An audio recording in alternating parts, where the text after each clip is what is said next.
시간이 되었습니다. 사무엘상 24장 8절부터 읽겠습니다. 사무엘상 24장 8절입니다. 그 후에 다윗도 일어나 굴에서 나가 사울의 뒤에서 외쳐 이르되 내 주 왕이여 하매 사울이 돌아보는지라 다윗이 땅에 엎드려 절하고 다윗이 사울에게 이르되 보소서 다윗이 왕을 해하려 한다고 하는 사람들의 말을 왕은 어찌하여 들으시나이까. 오늘 여호와께서 굴에서 왕을 내 손에 넘기신 것을 왕이 아셨을 것이니이다. 어떤 사람이 나를 권하여 왕을 죽이라 하였으나 내가 왕을 아껴 말하기를 나는 내 손을 들어 내 주를 해하지 아니하리니 그는 여호와의 기름 부음을 받은 자이기 때문이라 하였나이다. 내 아버지여 보소서 내 손에 있는 왕의 옷자락을 보소서. 내가 왕을 죽이지 아니하고 겉옷자락만 베었은즉 내 손이 악이나 죄가가 없는 줄을 오늘 아실지니이다. 왕은 내 생명을 찾아 해하려 하시나 나는 왕에게 범죄한 일이 없나이다. 여호와께서는 나와 왕 사이를 판단하사 여호와께서 나를 위하여 왕에게 보복하시려니와 내 손으로는 왕을 해하지 않겠나이다. 이에 속담에 말하기를 악은 악인에게서 난다 하였으니 내 손이 왕을 해하지 아니하리이다. 이스라엘 왕이 누구를 따라 나왔으며 누구의 뒤를 쫓나이까. 죽은 개나 벼룩을 쫓음이니이다. 그런즉 여호와께서 재판장이 되어 나와 왕 사이에 심판하사 나의 사정을 살펴 억울함을 풀어주시고 나를 왕의 손에서 건지시기를 원하나이다 하니라. 14절에 나오는 죽은 개나 벼룩은 다윗 자신을 말하는 거죠. 나는 죽은 개나 그 개에 붙어 사는 벼룩같이 정말 아무것도 아닌데 뭐 나 같은 사람 하나를 쫓으려고 이렇게까지 하시느냐, 그런 이야기죠. 자, 그런데 다윗이 하는 이야기의 골자는 뭐예요? 나는 왕을 해치지 않지만 하나님이 당신에게 나 대신 보복해 주실 것이다. 그래서 시편에서 다윗이 하는 이야기들이 다 그런 거죠. 시편에서 이제 다윗이 하나님의 은혜를 찬양하기도 하지만 어떤 때는 막 누군가를 저주하기도 하고 하나님한테 제주 못하게 해달라고 막 기도하기도 하죠. 자, 그런데 그렇게 다윗이 자기 적들을 향해서 미워하는 마음도 있고 뭐 죽이고 싶은 마음도 있는데 다윗은 늘 어떻게 하는 거예요? 하나님 손에 맡기는 거죠. 전쟁은 하나님의 것이고 하나님이 전쟁의 신이니까 자기 손에 피를 묻히지 않겠다라고 하는 거죠. 하나님께 맡기겠다고 하는 거야. 자, 사울이 자기를 죽이려고 할 때도 자기 손으로 사울을 죽일 수가 없죠. 자기 손으로 사울을 죽이면 어떻게 하는 거예요? 하나님이 자기에게 주실 그 왕권을 누군가를 죽여서 자기 손으로 쟁취하는 것이니까 그렇게는 할 수 없는 거죠. 그래서 다윗은 사울을 하나님께 맡깁니다. 그리고 사울에게 이제 호소하죠. 내가 지금 널 죽일 수도 있는데 지금 안 죽였는데 네가 지금 나를 죽이려고 다니냐, 이제 그런 이야기죠. 자, 16절입니다. 다윗이 사울에게 이같이 말하기를 마침에 사울이 이르되 내 아들 다윗아 이것이 내 목소리냐 하고 소리를 높여 울며 다윗에게 이르되 나는 너를 학대하되 너는 나를 선대하니 너는 나보다 의롭도다. 네가 나 선대한 것을 오늘 나타냈나니 여호와께서 나를 네 손에 넘기셨으나 네가 나를 죽이지 아니하였도다. 사람이 그의 원수를 만나면 그를 평안히 가게 하겠느냐. 네가 오늘 내게 행한 일로 말미암아 여호와께서 네게 선으로 갚으시기를 원하노라. 보라 나는 네가 반드시 왕이 될 것을 알고 이스라엘 나라가 네 손에 견고히 설 것을 아노니 그런즉 너는 내 후손을 끊지 아니하며 내 아버지의 집에서 내 이름을 멸하지 아니할 것을 이제 여호와의 이름으로 내게 맹세하라 하니라. 다윗이 사울에게 맹세하되 사울은 집으로 돌아가고 다윗과 그의 사람들은 요새로 올라가니라. 자, 여기서 이제 두 가지를 짚어야 하는데, 첫째는 18절에 보면 여호와께서 나를 내 손에 넘기셨다 이렇게 이야기하죠. 근데 여호와께서 나를 내 손에 넘기셨다라고 하는 것은 정말 하나님이 사울을 죽이라고 다윗 손에 주셨다는 이야기가 아니죠. 결과적인 얘기예요. 결과적으로 내가 어떤 동굴에 들어갔는데 내가 군대와 함께 행군을 하다가 갑자기 뒤가 마려워서 어떤 동굴에 들어가서 이 큰일을 보려고 했는데 마침 그 동굴 안 깊숙한 곳에는 다윗과 그의 군사들이 있었던 거예요. 그래서 사울은 다윗을 보지 못했고 죽이려면 얼마든지 죽일 수 있었는데 옷자락만 잘랐다고 하죠. 그리고 보내준 거예요. 그러니까 그 상황을 사울이 뭐라고 이야기하는 거예요? 하나님이 나를 너에게 넘겼다. 그러니까 이것은 우리의 이 자신의 이 성경 안에서는 이렇게 일어난 일을 다 하나님께 돌린다고 하는 거예요. 그래서 악령이 하나님이 보내신 악령의 이야기도 그런 거죠. 결과적인 거예요. 결국 이 모든 거 하나님이 악령을 부려서 누군가를 괴롭힌다는 것이 아니고 이렇게 사울이 그것이 뭐 어떤 두통이든 정신질환이든 그게 무엇이 되었든 그 시대에는 그것을 다 이렇게 신앙적으로 해석했기 때문에 귀신 들린 것인데 사울이 왜 귀신 들렸느냐 이것을 하나님께 돌리는 거예요. 모든 일은 하나님의 뜻 안에 있으니까. 그래서 이 하나님이 보내신 악령이라는 얘기가 그런 신앙에서 나온 것이지 실제로 하나님이 악령을 부려서 사울을 괴롭히고 그와 마찬가지의 방식으로 뭐 어디 마음에 안 드는 놈 있으면 마귀를 보내서 너 저놈 좀 괴롭히고 와 이렇게 하는 분이 아니라는 거예요. 그러니까 이것은 이 구약 성서의 이스라엘 백성들이 가지고 있던 신앙적인 표현의 문제이지 그 표현을 어떻게 하느냐의 문제가 말 그대로 우리가 이 말 그대로를 우리식으로 받아들여 버리면 하나님이 막 마음에 안 드는 놈 있으면 악령을 보내서 괴롭히고 이러는 것 같지만 그런 것이 아니고 이것은 번역의 문제이고 그 시대 사람들이 그렇게 이 세상에 어떤 일어나는 모든 일을 하나님께 그 원인을 돌리고 하나님이 하시는 일이다 이렇게 고백했던 것을 이렇게 표현한 것이지 하나님이 악령을 부린다, 하나님이 마음에 안 들면 누구든 악령을 보내서 괴롭힌다 이렇게 생각하시면 안 되는 거예요. 자, 그래서 여기서 사울도 지금 하나님이 나를 너에게 붙이셨다라고 하는 것은 일이 이렇게 되다 보니까 아 이거 하나님이 하신 일이로구나 이렇게 고백을 한 거지 정말 하나님이 너 다윗에게 너 죽어라 하고 그렇게 보낸 게 아니다라고 하는 거죠. 자, 그 다음에 여기서 사울이 하는 얘기는 뭐예요? 네가 반드시 왕이 될 것을 내가 안다. 그러니 네가 나중에 왕이 되거든 우리 집안을 내가 지금 너를 죽이려고 했다고 우리 집안을 전멸시키지 말고 좀 살려다오 이렇게 이야기하는 거죠. 그리고 실제로 이제 다윗이 사울의 집안을 그렇게 진멸하지 않죠. 사울의 집안의 대를 끊으려고 했던 것은 오히려 그 집안 사람들이에요. 오히려 다윗은 그 살아남은 사울의 이 아들을 선대하고 그 집안을 이제 이어갈 수 있도록 도와주죠. 자, 25장입니다. 사무엘이 죽음에 온 이스라엘 무리가 모여 그를 두고 슬피 울며 라마 그의 집에서 그를 장사한지라. 다윗이 일어나 바란 광야로 내려가니라. 자, 드디어 이제 사무엘이 죽습니다. 사무엘이 죽었고 이제 온 이스라엘이 슬피 울고 이제 다윗은 사무엘의 죽음과 함께 바란 광야로 이제 내려갔다고 하죠. 2절입니다. 마온에 한 사람이 있는데 그의 생업이 갈멜에 있고 심히 부하여 양이 3,000마리요 염소가 1,000마리이니 그가 갈멜에서 그의 양털을 깎고 있었으니. 여기서 갈멜은 갈멜산은 아니에요. 갈멜산과 갈멜이 달라요. 갈멜산은 이스라엘이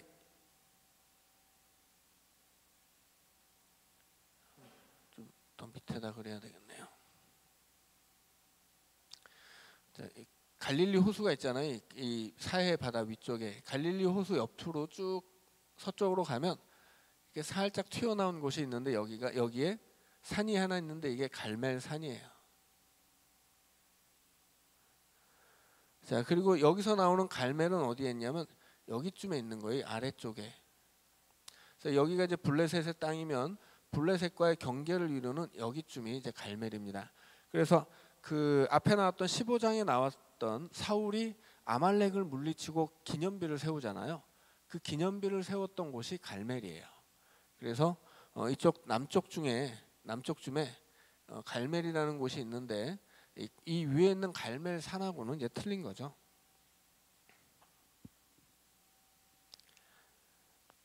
자, 3절입니다. 그 사람의 이름은 나발이요 그의 아내의 이름은 아비가일이라.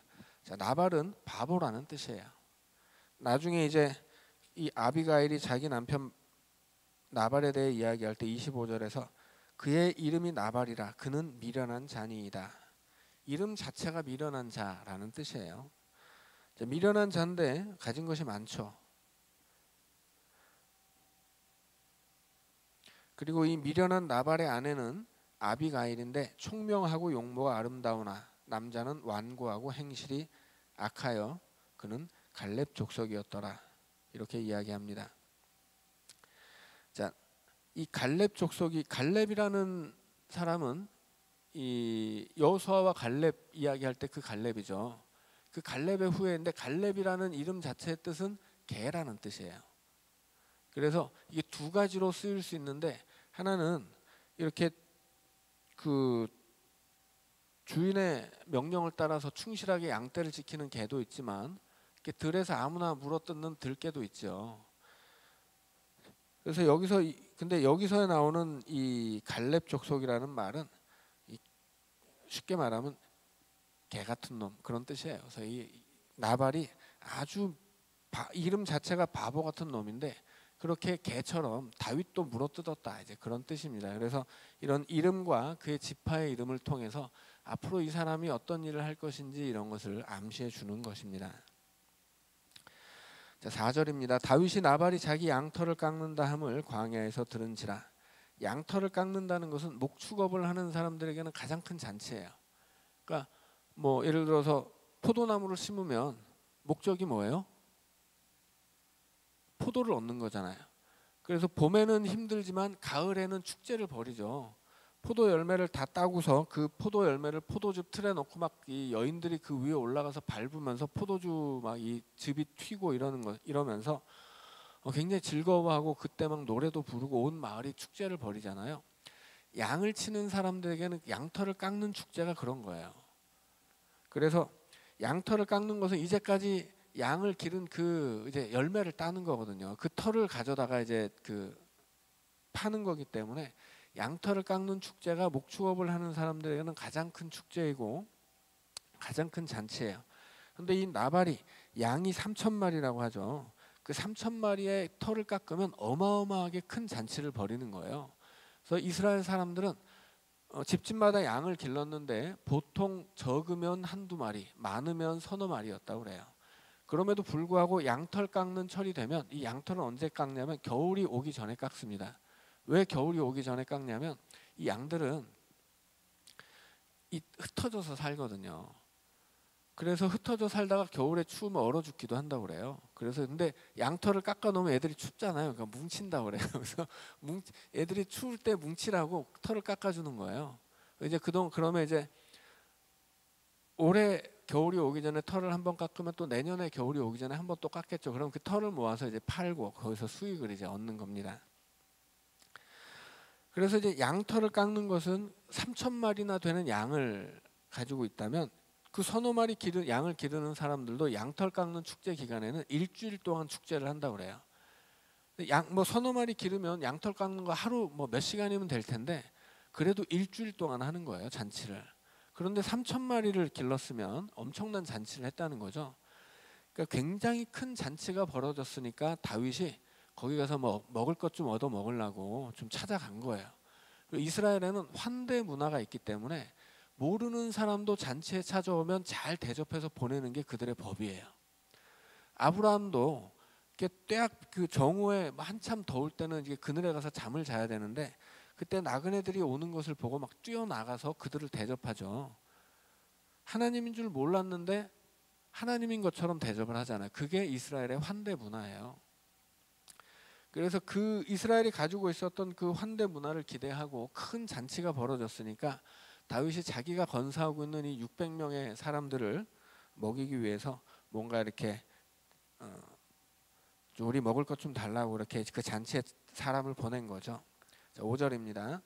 다윗이 이에 소년 10명을 보내며 그 소년들에게 이르되 너희는 갈멜로 올라가 나발에게 이르러 내 이름으로 그에게 문안하고 그 부하게 사는 자에게 이르기를 너는 평강하라. 내 집도 평강하라.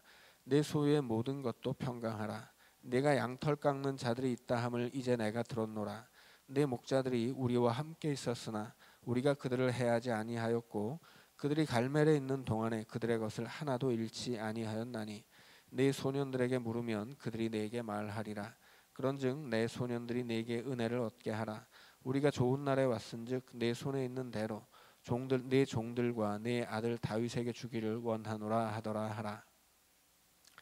다윗이 이제 자기의 군사 10명을 보내죠. 10명을 보내면서 굉장히 겸손하게 이야기해요. 8절에 보면 내 아들 다윗에게 주기를 원한다. 나를 좀 자식같이 여기고 좋은 것을 좀 나눠다오. 지금 큰 잔치가 벌어졌으니 나를 자식같이 여기고 나에게 좀 좋은 것 달라, 이렇게 얘기해요. 그런데 앞에서 어떤 얘기가 나오냐면 우리가 그들을 해하지 않았다.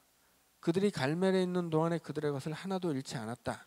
이것은 우리가 힘 있으니까 니네 거 뺏을 수 있는데 안 뺏었다, 이런 얘기가 아니에요. 나중에 이 다윗이 8절에서도 네 소년들에게 물어봐라 이야기하죠.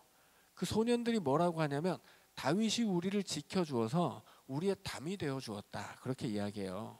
지금 이 갈멜이라는 곳은 접경 지역이죠. 이스라엘의 끝자락이라서 옆에는 블레셋이 있고 밑에는 이 여러 이방 족속들이 있는 거예요. 자, 그런데 다윗이 이 사울을 피해서 이쪽 그 광야 지역, 유다 광야 지역에 살면서 거기서 양치는 사람들을 도와주고 지켜주었다는 이야기죠. 그래서 다윗에게는 권리가 있는 거예요. 우리가 그렇게 평소에 우리가 하는 일 없이 돌아다니기만 하는 게 아니라 이렇게 자기 민족이었던 유다 지파에 그렇게 생업을 돌보고 그 군대가 있으니까 적들도 지켜주고 짐승으로부터도 지켜주었다고 하는 거죠. 그래서 정당한 요구를 하는 거예요. 우리가 이렇게 너도 평소에 너를 도와줬으니 너도 나를 좀 이렇게 자식처럼 여기고 도와줄 수 있지 않겠느냐.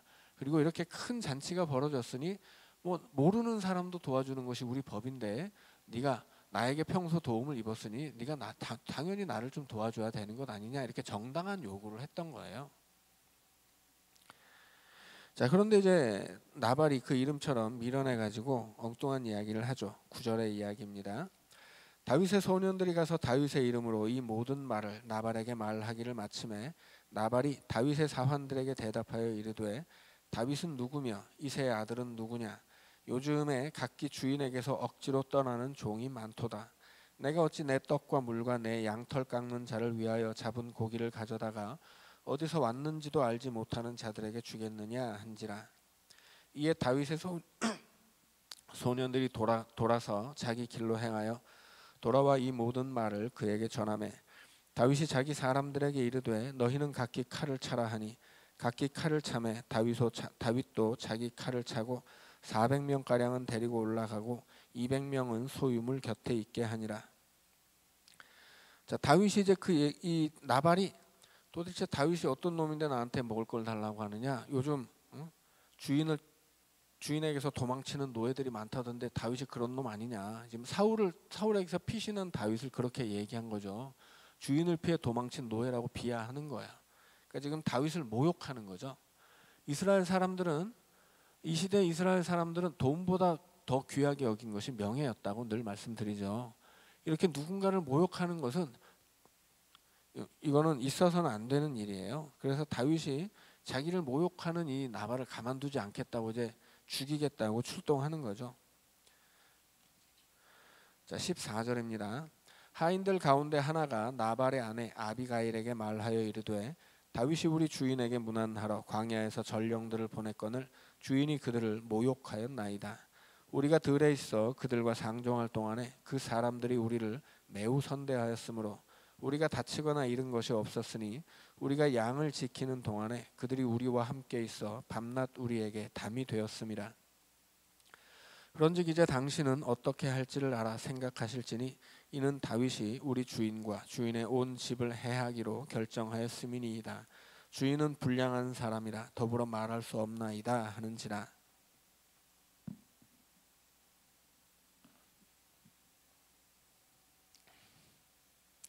자, 다윗이 나발에게 사람을 보냈던 사람이 와서 보고를 할 때 아비가일도 종들에게 보고를 받고 있는 거예요. 그래서 다윗이 보고를 받고 이제 막 분개해가지고 우리를 모욕했으니까 해서 다 때려잡자 이제 이러고 출동을 하는 거죠. 그때 하인도 아비가일에게 보고를 합니다. 그래서 다윗이 전령을 보냈는데 나발이 그들을 모욕했고 실은 우리가 그들을 그렇게 이 나발의 양들을 칠 때 우리를 매우 선대하였으니 우리가 양을 지키는 동안에 밤낮 우리에게 담이 되었다 이렇게 얘기하죠. 그만큼 우리가 도움받은 것이 있으니 당연히 나발이 도왔어야 되는데 오히려 이 다윗의 군대를 모욕했기 때문에 다윗이 지금 다 죽이러 오고 있다 이런 얘기를 합니다. 18절입니다.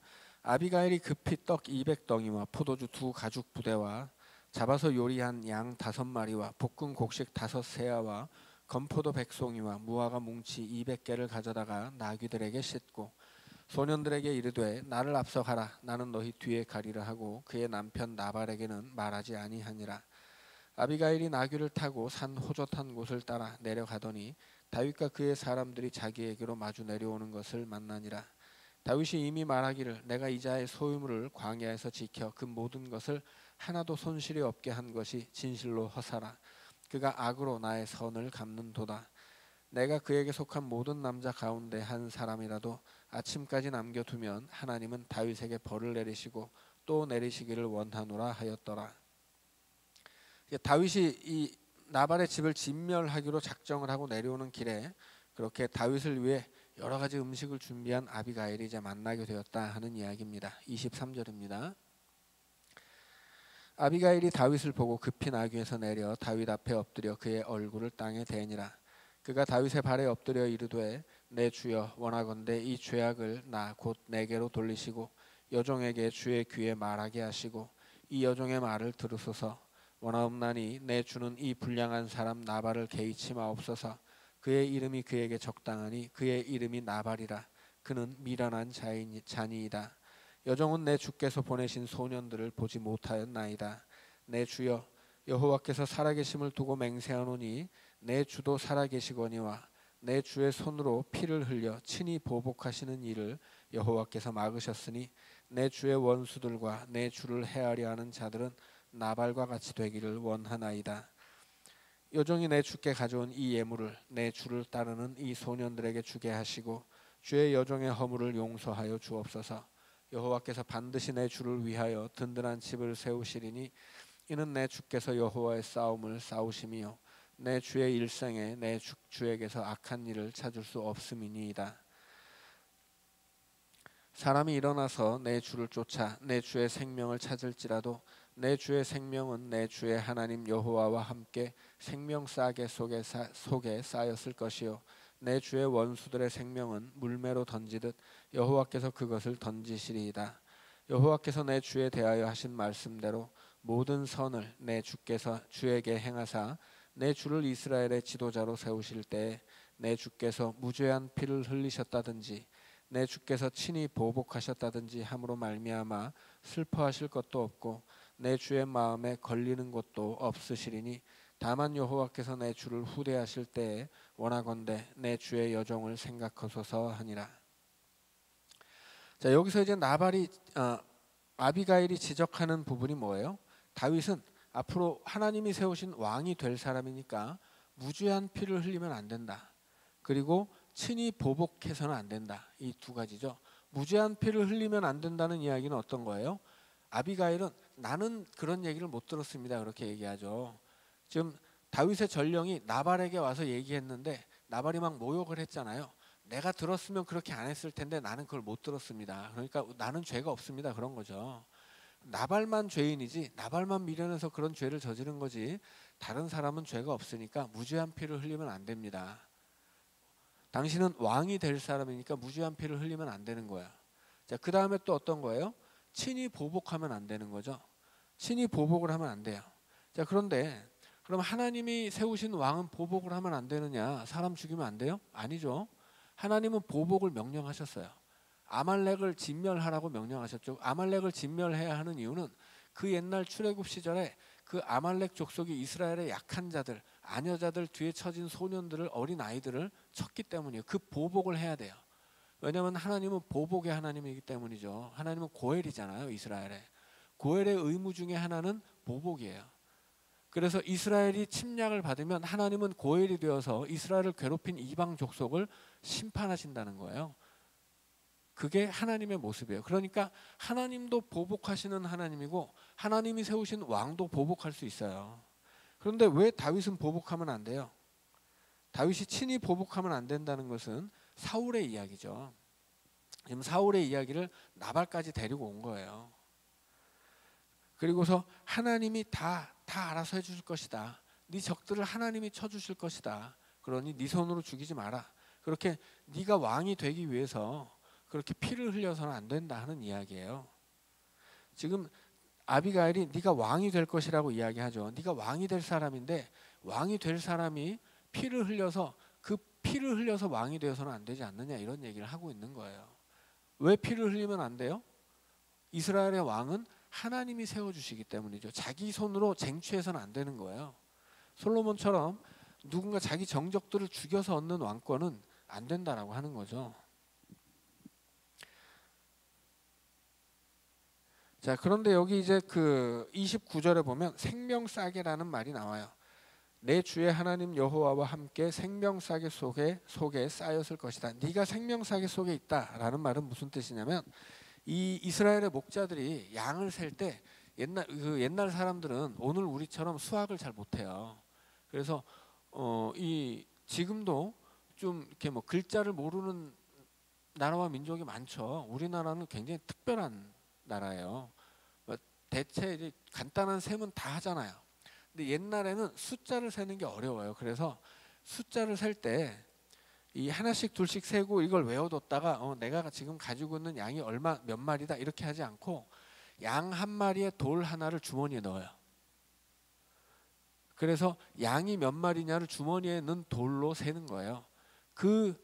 그래서 주머니에 넣는 돌은 양 한 마리의 생명이에요. 그래서 이 생명싸개라고 하는 것은 무슨 뜻이냐면 하나님이 목자이고 이스라엘이 양인데 보통 이스라엘에서 목자들이 양을 셀 때 양 한 마리에 돌 하나를 세서 이 주머니에 넣고 그걸 이제 양이 몇 마리다를 돌로 알았기 때문에 그걸 하나님으로 비유하는 거예요. 하나님이 이스라엘의 목자신데 이스라엘의 목자신 하나님은 이스라엘 백성들 하나하나를 그렇게 주머니에 넣어서 그들의 생명을 그 주머니에 들어가 있는 돌은 그 양의 생명이거든요. 그래서 우리 이스라엘의 목자이신 하나님이 그렇게 자기 주머니에다가 우리 생명을 넣고 지켜주신다고 믿었던 거예요. 그것을 생명싸개라고 이제 말하는 겁니다. 그래서 실제로 이스라엘의 목자들도 그 양 한 마리에 해당하는 돌의 개수를 넣은 주머니를 가지고 다녔고 그것을 가지고서 이스라엘 백성들은 하나님이 목자처럼 우리를 지켜주시고 우리의 생명은 그렇게 우리의 목자이신 하나님의 그 주머니 안에 다 들어있는 것이다. 그래서 우리의 생명은 하나님이 지켜주신다 이렇게 고백을 했다는 거예요. 그런 신앙이 있었다는 거죠. 그래서 그 신앙을 고백하는 말이 하나님의 생명싸개입니다. 그런데 반대도 있어요. 다윗이 골리앗을 때려잡을 때 어떻게 해요? 주머니에 시냇가에서 주운 돌멩이를 집어넣죠. 그리고 물매를 이용해서 이 돌멩이를 던져버려요. 그러니까 던져버리는 주머니에 넣어서 꼭 품에 안고 지키는 돌멩이가 있고 목자가 던져버리는 돌멩이가 있는 거예요. 그래서 물매에 사용하는 돌멩이는 생명싸개에 들어가는 돌멩이와는 정반대죠. 그래서 생명싸개에 들어가는 돌멩이는 목자가 꼭 품에 안고 지키는 생명인데 이 물매로 사용하는 돌멩이는 뭐예요? 던져버리는 거예요. 그래서 이 아비가일이 다윗의 원수들의 생명은 물매로 던지듯이 여호와께서 그것을 던질 것이다. 하나님이 네 생명은 생명싸개에 넣어서 지키시고 네 원수들의 생명은 그렇게 물매로 던지는 돌멩이처럼 던질 것이다. 그렇게 이야기하는 겁니다.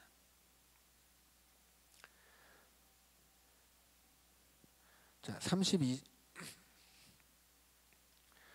자, 오늘은 여기까지 읽고 마치도록 하죠. 31절까지. 자, 그리고 이제 31절의 마지막에 원하건대 내 주의 여종을 생각하소서 이렇게 이제 부탁을 하죠. 그래서 여호와께서 내 주를 후대하실 때 하나님이 너 다윗을 후대할 때는 언제예요? 네가 왕이 될 사람인데 네가 왕이 되거든 나를 잊지 말아다오 이렇게 이야기하는 거죠. 자, 지금 여기서 아비가일이 본래 이 다윗이 요구했던 것보다 훨씬 더 많은 그 음식을 준비해서 다윗을 만나러 오잖아요. 그러니까 다윗을 말하자면 선대하는 거예요. 자, 그러니까 내가 오늘 너를 선대했으니 네가 나중에 나를 선대해 줘라 이렇게 이야기하는 거죠. 그러니까 이스라엘에는 그렇게 서로를 선대하는 것이 법이고 그들의 문화였거든요. 근데 이 선대가 나중에 어떻게 돼요? 나중에 나발이 죽어요. 그리고서 아비가일은 다윗의 부인이 되죠. 자, 그래서 결국 이 아비가일의 당부는 마치 하나의 예언처럼 되는 거죠. 그래서 아비가일이 네가 나중에 왕이 될 것이다 이렇게 이야기하는데 정말 왕이 되고 나를 선대해 달라고 했는데 그를 부인으로 맞이해서 선대를 해주죠. 자, 그래서 이 아비가일, 다윗이 그렇게 결국 이제 뒤로 가면 나발은 다윗이 죽이지 않아도 하나님이 그를 쳐서 죽게 돼요. 결국 이 아비가일이 했던 이야기가 그렇게 그대로 이루어지는 거죠. 자, 여기까지 읽고 오늘은 마치도록 하겠습니다. 기도하겠습니다. 사랑의 하나님, 다윗을 지키듯이 우리를 지켜주시고 다윗이 자기 손으로 왕권을 얻지 않았듯이 오늘 우리도 하나님이 주실 그 은혜를 하나님에게서만 받게 하여 주옵소서. 나의 욕심으로 채운 것은 나를 만족하게 할 수 없음을 깨닫게 하여 주시고 하나님이 주시는 은혜로 기뻐하고 하나님이 주시는 하늘의 기쁨이 늘 우리의 삶에 충만케 하여 주시옵소서. 예수님 이름으로 기도하옵나이다. 아멘.